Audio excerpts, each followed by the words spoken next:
네, 안녕하세요. 11월 16일 와플터치 오늘 함께 읽으실 본문은 이사야서 10장 1절부터 19절입니다. 사실 오늘 본문 말씀 1절부터 4절은 어제의 내용에 붙어야 하는 내용입니다.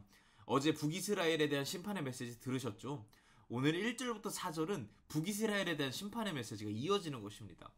이 장절을 구분했던 사람이 이사야서 할 때 좀 피곤했나 싶을 정도로 유독 이사야서에서 이런 장절 구분이 불명확한 경우가 굉장히 많이 있습니다. 뭐 어찌됐든 간 1절부터 4절은 어제의 내용과 일맥상통하기 때문에 굳이 다루지 않고 넘어가도록 하겠고요. 5절 말씀부터 살펴보면 오늘 본문 5절부터 내일 이어질 본문 10장 34절까지 어떤 내용이냐, 아수르를 향한 하나님의 심판의 메시지가 담겨져 있습니다. 제가 아수르 설명드린 적 있죠. 북이스라엘과 남유다가 분쟁이 일어났을 때 남유다가 이사야의 만류에도 불구하고 아수르라고 하는 그때 당시 강대국에게 도움을 청합니다. 그리고 이 아수르가 북이스라엘을 멸망시키고 남유다를 속국으로 만드는, 이 두 나라를 다 좀 어렵게 만드는 그런 악역으로서 이사야서 전반부에 등장하고 있습니다. 하나님께서 이 아수르에 대해서 무엇이라 말씀하시냐면, 먼저 남유다가 아수르에게 도움을 청한 것부터가 좀 안타깝다라고 말씀을 하시면서 동시에 북이스라엘과 남유다의 죄에 대해서 징계하기 위한 도구로서, 일종의 회초리로의 역할로서 아수르라는 제국을 사용하셨다라고 하나님께서 말씀하고 계십니다. 그런데 문제가 생깁니다. 이 아수르라고 하는 나라가 하나님께서 도구로 사용하시기 위해서 어느 정도 이제 힘도 갖게 됐고 막 다른 나라들을 이제 막 무찌르고 이러다 보니까 콧대가 이만큼 높아진 겁니다. 어깨가 막 이만큼 높아져가지고 나 잘났다 하고 살고 있는 것입니다. 그러면서 그 근동 지역에서 굉장히 여러 나라들을 괴롭히고 잔인한 일들을 자행하기 시작을 한 거죠. 이것을 본 하나님께서 말씀하시는 겁니다. 야, 아수르, 너네는 내가 사용했으니까 쓰임 받은 거지 니네가 잘난 게 아니야.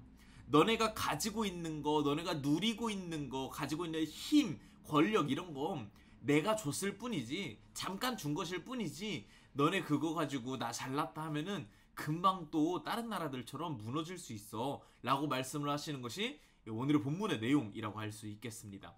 이것을 가장 함축적으로 표현한 것이 오늘 본문 15절에 나와 있는 도끼의 비유인데요. 도끼가 아무리 손잡이가 좋은 나무로 되어 있고 좋은 철로 막 날이 날카롭게 서 있다고 할지라도 그것을 들고 휘두르는 사람이 없으면 그냥 바닥에 떨어져 있는 나무, 바닥에 떨어져 있는 철일 뿐입니다. 그런데 이 휘두르는 사람이 잘 휘둘러서 좋은 도끼로서 역할을 했을 뿐인데 이 도끼가 으스댔던 것이죠. 야, 내가 얼마나 좋은 도끼냐, 막 이거 봐라 막 하면서 이렇게 교만을 떠니까 하나님께서 말씀하시는 겁니다. 야, 휘두르는 사람보다 네가 뛰어날 수 있겠느냐 라고 말씀을 하시는 것이죠. 휘두르는 사람이 바로 하나님인 것이고 도끼가 아수르인 것입니다. 이것을 보면서 우리가 어떻게 삶에 적용을 할 수 있을까 여러모로 좀 고민을 해보다가 마이클 샌델이라고 하는 작가가, 교수죠, 작년에 쓴 책인데 공정하다고 하는 착각이라는 책이 있습니다. 이 세상이 굉장히 공정하고 합리적으로 돌아가는 것 같아 보이지만 정말 많은 사람들이 애초에 출발점이 다르다, 이 불공정을 우리가 자꾸만 생각하지 않으려고 사회적으로 이제 애쓴다, 하지만 사회는 사실 공정하지 않다 라고 말씀을 하는 그런 책입니다. 그 책에서는 이렇게 이야기를 합니다. 선천적으로 가진 사람들이 내가 이뤘다고 생각을 하는 것이 아니라 선천적으로 못 가진 이들을 향해서 좀 더 베풀고 좀 더 지원하고 이럴 필요가 있다라고 말하는 책이죠. 그런 내용이라고도 좀 적용해 볼 수 있겠다는 생각이 듭니다. 외모적으로든 어떤 지식적으로든 집안적으로든 어떤 여러 가지에서 우리는 내가 가지고 있는 것, 내가 갖고 태어난 것이 마치 당연히 내 거라고 생각을 할 때가 많이 있습니다. 그런데 사실 이것은 내가 노력해서 얻어낸 것이 아니라 그냥 우연히 혹은 운 좋게 주어졌을 뿐입니다. 근데 이걸 가지고 의시되고 교만한다면 마치 오늘 본문에서 하나님께서 질책하시는 아수르와 다를 점이 하나도 없겠죠. 그럼 우리는 어떻게 해야 하는가? 내게 주어진 것, 내가 운 좋게 갖게 된 것을 가지고 다른 사람들을 섬기고 베풀 줄 아는 것이 하나님께서 원하시는 겸손한 자의 모습이지 않을까 하는 생각이 들었습니다. 이것은 교회 내에서도 마찬가지입니다. 교회 내에서도 보면 이제 두드러지는 분들이 계시고 두드러지는 역할을 하시는 분들이 계시고 상대적으로 그렇지 않은 분들도 있습니다. 고린도전서 12장에 보면은 여러 가지 은사들이 나옵니다. 이 은사들은 그리스 말로 카리스마라고 하는 단어인데요. 카리스마 잘 아시죠? 이제 다른 사람들을 이제 설득하고 영향력을 주는 그런 재능을 뜻하는 말인데요. 사실 그리스어 원어로서는 신이 주신 능력이라는 뜻입니다. 그리고 이 카리스마라고 하는 단어의 동사는 카리조마이라고 하는데요. 이 카리조마이라고 하는 단어는 재밌게도 선물을 주다라는 뜻을 가지고 있습니다.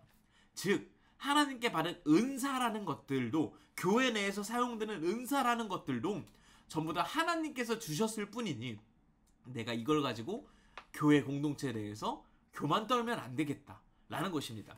그래서 바울이 이야기를 합니다. 이 모든 은사들, 카리스마들은 교회 공동체를 위해서 주어졌을 뿐 개인을 위해서 사용되어서는 안 되며, 그리고 이 12장이 끝나면서 13장으로 넘어가면서 뭐라고 얘기를 하냐, 이 모든 은사들보다 훨씬 중요한 게 있는데 그게 바로 사랑이다 라고 얘기를 하며 이 고린도전서 13장의 사랑장으로 넘어가게 되는 것입니다. 이런 것들을 보면 저희가 알 수가 있겠죠.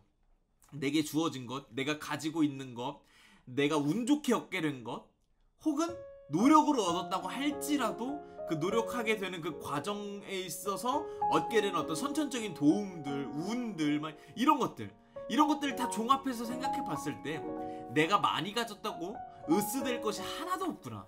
오히려 조금 덜 가진 이들에게 베풀 줄 알아야 하는 것이 우리의 마음이구나 라는 것을 우리가 생각해 볼 수 있어야 할 것 같습니다. 교회 내에서든 사회적으로든 우리가 내가 가지고 있는 것이 어디로부터 왔는지를 생각해보고, 또 이것들을 내가 어떻게 흘려보내야 하나님께서 기뻐하실 수 있을까, 이런 것들을 고민해 볼 수 있는 저와 여러분이 될 수 있으면 좋을 것 같다 싶습니다. 감사합니다.